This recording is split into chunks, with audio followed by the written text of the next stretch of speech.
Ya, ana bacakan sesuai dengan yang diketik Ustaznya. Assalamualaikum WRWB. Saya Heru dari Kota Mamuju, Sulawesi Barat. Mau bertanya Ustaz, bagaimana hukumnya merayakan Maulid Nabi Muhammad SAW? Terima kasih. Ya, alhamdulillah wassalatu wassalamu ala Rasulillah wa ala alihi wa ashabihi wa man ihtada bihuda ma ba'd. Terima kasih untuk Bapak Heru dari Kota Mamuju, Sulawesi Barat, menanyakan tentang hukum merayakan Maulid Nabi sallallahu alaihi wasallam. Sebelum kita menjawab, kita juga ingin meluruskan agar sesuai dengan pelajaran kita hari ini, yaitu yang pertama meringkas-ringkas bila mana tidak mendatangkan manfaat dan tidak menghasilkan kebaikan, maka sebaiknya kita jauhi seperti WRWB ya. WRWB kita tidak akan mendapatkan 10 atau 20 keutamaan tambahan, hanya sekedar 10 saja, Assalamualaikum, itu 10 pahalanya. Kemudian WRWB tidak mendapatkan apa-apa. Ini yang pertama. Kemudian saw tadi, ini yang berkenaan dengan bab kita ya. Kita tidak akan mendapatkan keutamaan salawat dengan hanya sekedar meringkas, karena saw bukan salawat. Saw itu bukan salawat. Kalaupun kita mengucapkannya, tetapi tulisan tidak mewakili ucapan. Tulisan itu tidak mewakili ucapan. Nanti orang yang akan membaca, dia tidak akan membaca sallallahu alaihi wasallam, tapi membaca saw seperti itu yang kita dengar dari saudara kita tadi ketika membacanya. Dan ini tujuannya untuk mengingatkan. Ya, jazahullahu khairan. Terkait dengan Maulid Nabi, ya. Yang pertama yang kita pelajari, bahwa para ulama sirah yang menulis kehidupan Nabi SAW itu tidak sependapat atau tidak sepakat tentang kapan lahirnya Nabi SAW. Tidak ada yang sepakat menjelaskan kapan lahirnya Nabi SAW. Terjadi perbedaan.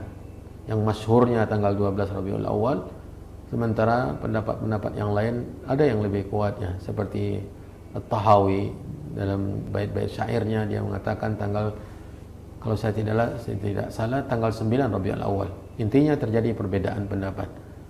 Yang mereka sepakati bahwa Nabi SAW meninggal pada tanggal 12 Rabiul Awal tahun ke-11 Hijriah. Ini yang disepakati oleh para penulis sirah Nabi SAW. Itu yang pertama. Yang kedua, kita mungkin harus setiap muslim bertanya-tanya, apakah melakukan ini sebuah kebaikan? Ya, bila mana itu sebuah kebaikan, apakah kebaikan ini sudah diajarkan oleh Nabi SAW atau tidak? Atau dia sengaja menutup-nutupinya? Banyak kemungkinan-kemungkinan. Bila mana pertanyaannya bahwa dia adalah kebaikan dan Nabi tidak mengajarkannya, nah tentu kita akan menuding Nabi tidak amanah dalam menyampaikan agama. Itu bila mana dia kebaikan dan Nabi menutupinya. Taruhlah Nabi mengajarkan. Di mana Nabi mengajarkan? Ya, sebutkan satu kali saja Nabi melakukannya. Ya, sebutkan dalil satu kali saja Nabi melakukannya. Bila mana memang Nabi melakukan walau satu kali, berarti kita sudah bisa menjadikan itu sebagai landasan. Taruhlah Nabi tidak punya kesempatan untuk melakukannya, tetapi manusia yang paling mencintai Nabi di dunia ini adalah Abu Bakar. Abu Bakar radhiyallahu ta'ala an. Abu Bakar yang Nabi SAW ketika berada bersamanya di Gua Thur, Allah Subhanahu wa ta'ala menyatakan kepada orang-orang yang beriman dalam ayat di dalam surah At-Taubah, illa tansuruhu faqad nasarahu Allah idh akhrajahu alladhina kafaru thaniya ithnaini idh huma fil ghari idh yaqulu li sahibihi la tahzan innallaha ma'ana. Ia mengatakan idh yaqulu li sahibihi, sahabat yang paling dekat dengan Nabi SAW adalah Abu Bakar yang sangat mencintai Nabi SAW.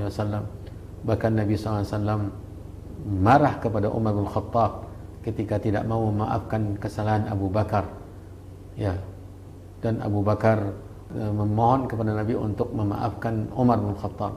Subhanallah, betapa besarnya kecintaan Abu Bakar kepada Nabi, dan kita semua yakin bahwa kecintaan kita kepada Nabi tidak akan melebihi atau menyaingi atau mendekati cinta Abu Bakar kepada Nabi SAW. Kita harus yakin ini. Tidak akan mungkin bisa melebihi, menyaingi atau mendekati cinta Abu Bakar kepada Nabi SAW. Kalau seperti itu kenyataannya bahwa dia manusia yang paling mencintai Nabi dan paling dicintai oleh Nabi, berarti dia pasti akan mengungkapkan kecintaannya setelah Nabi meninggal dunia. Dan coba kita cari ada bukti-bukti, ada dalil-dalil yang menunjukkan bahwa beliau melakukannya. Taruhlah Abu Bakar dalam 2 tahun setelah Nabi meninggal dunia, 2 tahun lebih, tidak mampu atau tidak punya kesempatan karena sibuk mengurusi permasalahan-permasalahan yang besar. Kita kembali balik kepada Umar bin Khattab, manusia yang kedua termulia setelah para Nabi dan Rasul, ya, yang dipuji oleh Nabi SAW, dan bahkan dia muhaddats atau mulham.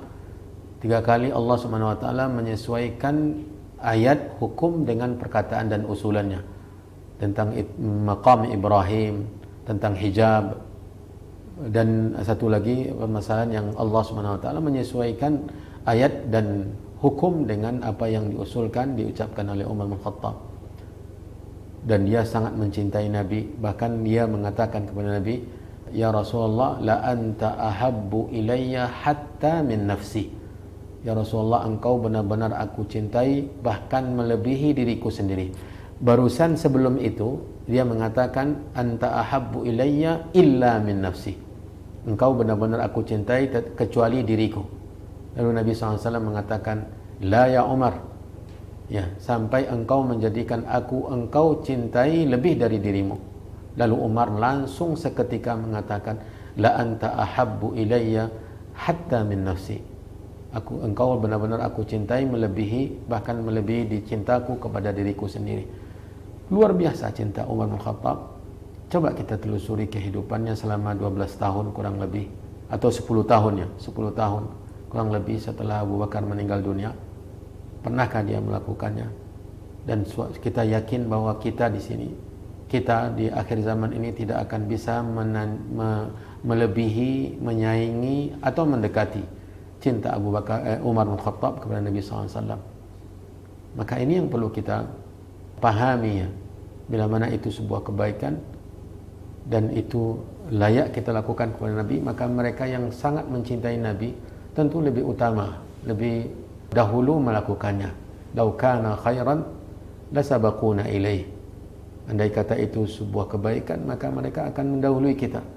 Hanya saja kita tidak menemukan kecuali 400 tahun, 300 tahun setelah itu baru muncul.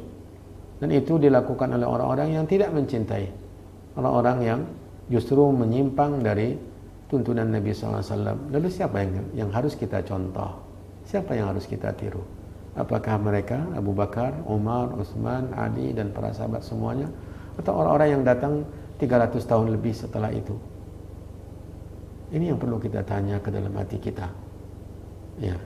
Dan cinta kepada Nabi semua orang mengakuinya, dan kita yakin bahwa semua kaum muslimin mencintai Nabi SAW. Tetapi cinta kepada Nabi dengan cara mengikuti Nabi SAW, mencontoh dan menirunya, mencintainya, mencintai apa yang dicintainya, mencintai ajaran yang dicintainya. Nah, ini yang harus kita camkan, ma'asal mu'minin yang dirahmati dan dimuliakan oleh Allah. Jadi Allah memerintahkan kita untuk mengikutinya. Andai kata dia tidak melakukannya, maka jangan lakukan. Ya, atas dasar apa kita melakukannya? Apakah atas dasar karena kita mengaku mencintainya? Apakah cinta Abu Bakar tidak benar kepada Nabi SAW? Cinta Umar tidak benar, cinta Utsman juga tidak benar. Lalu cinta kita yang benar dengan cara melakukan itu? Ini yang perlu kita berikan tanda tanya. Semoga Allah Subhanahu wa taala membukakan pintu hidayah dan memberikan kita keistiqomahan di atas tuntunan Nabi SAW sampai akhir hayat kita. Wallahu a'lam.